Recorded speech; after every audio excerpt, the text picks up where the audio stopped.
Good evening friends, আশা করি আপনারা ভালো আছেন। আমি আর হাপ্পু ভালো আছি। আজকে আবার একটা নতুন ভিডিও নিয়ে চলে এলাম। তা আপনাদের দেখানোর আগে আমি একটা কথা বলছি, আপনাদের সঙ্গে শেয়ার করি যে আমরা অনেক কিছু ভাবি, আগে থেকে প্ল্যান করি যে এটা করব ওটা করব, এখানে যাব বা কিছু কিনবো।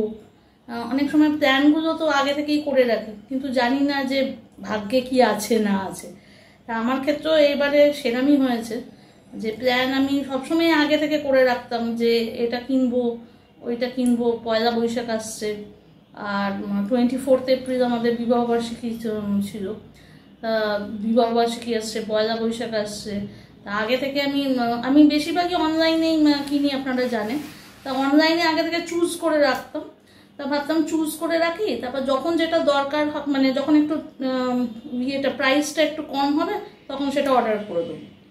তা সৌনককে দেখিয়েছিলাম যে পয়লা বৈশাখ আসছে, বিবাহবার্ষিকী আসছে, তা চলো কিছু তাহলে করো। তা ও বলেছিল তুমি সিলেক্ট করো, আমিও দেখি কি হয়।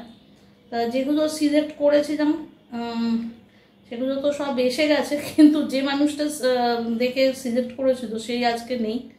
যাই হোক, সেগুলোই আপনাদের সঙ্গে শেয়ার করছি। এটা কোনো ফল বলতে পারবো না, খারাপই লাগছে, তাও যাই হোক আমি দেখাচ্ছি। এইটা একটা আমরা বিছানার চাদর আমি সৌনক নিজে সিলেক্ট করেছিলাম। এখনকার নতুন ওই চাদরগুলো বেরিয়েছে না, এই যে টাক করে দেয়া, এই যে ইলাস্টিক গুলো, এইটা সিলেক্ট করা। কারণ আমাদের যে বিছানার চাদরগুলো অনেক দিন হয়ে গেছে, কি হচ্ছে বারবার আমাকে 2-3 দিন অন্তর অন্তর কাচতে হয়, না কাচতে হয় না, কারণ হাপ্পু খুব নোংরা করে। তো এটা একটা বিছানার চাদর, এটা আমি আর সৌনক মিলেই সিলেক্ট করেছিলাম, কিন্তু যখন সৌনক মারা যাওয়ার পরে এটা এসছে, মানে আমি রিসিভ করেছিলাম। তো ও দেখে যেতে পারেনি।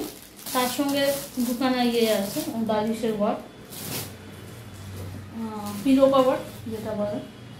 আর একটা হচ্ছে সৌনকের, আর আমি মিলে এটাও সিলেক্ট করেছিলাম, এটাও সৌনক দেখতে পারেনি। এটা হচ্ছে হাপ্পুর জন্যে জামা কটা। হাপ্পু তো নরম জামা ছাড়া পরে না, বেশি দাম নয়, এগুলো 400-450-র মধ্যে। ওই ফ্লিপকার্ট থেকেই নিয়েছিলাম, একদম সুতির জামা।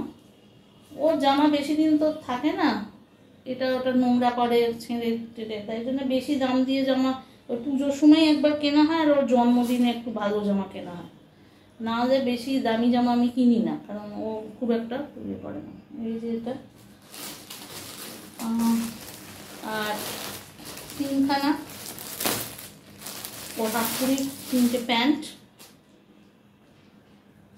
Half pant. এটা ওই 450-র মধ্যে, 430 এরকম সব। অনেকে আপনারা যদি থাকে বাচ্চা টাচ্চা বাড়িতে এরকম নিতে পারেন, ওগুলো সুবিধে হয়। আর ওর জন্যে মানে হাপ্পুর জন্য একটা জুতো, এটা আমি নিজেই কিনে নিয়ে এলাম। আমি তখন এটা অনলাইনে কিনিনি, এটা আমি দোকান থেকেই কিনেছি। তা অ্যাকচুয়ালি ভেবেছিলাম যে জুতোটা দুজনে মিলে কিনতে যাব, কিন্তু ও তো তখন যেতে পারছিল না, বলছিল শরীর ভালো লাগছে না, পাচ্ছি না। তা এটা আমি এই কদিন 2-3 দিন আগে কিনেছি। এই যে, কারণ ওর জুতোটা নষ্ট হয়ে গেছে। আগের জুতোটা মানে সৌনকই কিনে দিয়েছিল 2 বছর আগে, এটা ছোটো হয়ে গেছে বলে পাটা চাপ হচ্ছে, তো ঠিক মতো হাঁটতে পারছে না, সেই জন্য জুতোটা ওইটা কিনলাম।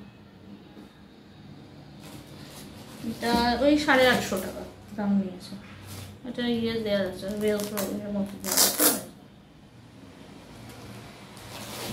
আর আরেকটা কিনেছিলাম আমি, সেটা আমি জানি না কি হবে। সেটা হচ্ছে সৌনককে নিয়ে গিয়ে কিনিয়েছিলাম। এই যে সৌনকের জিন্স, বাফেলোর জিন্স। সেদিনকে আমি ভেবেছিলাম টি শার্টটাও কিনবো। তা ও যে টি শার্টগুলো ছিল তার মধ্যে ওর পছন্দ হয়নি। জিন্সটা তো নিচটাও কাটায়নি, তখন বললো পরে কাটাবো।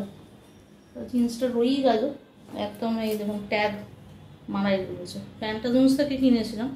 ওর জিনিসগুলো আমি মোটামুটি প্যান্টালুন্স থেকেই কিনতাম, কারণ জিন্স ফিন্স নাহলে প্রবলেম হতো, ফিটিংসের একটা প্রবলেম হয়।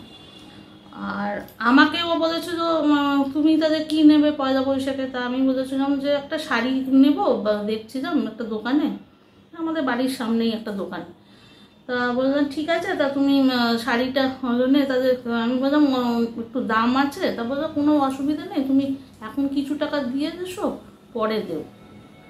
শাড়িটা দোকানেই পড়ে আছে।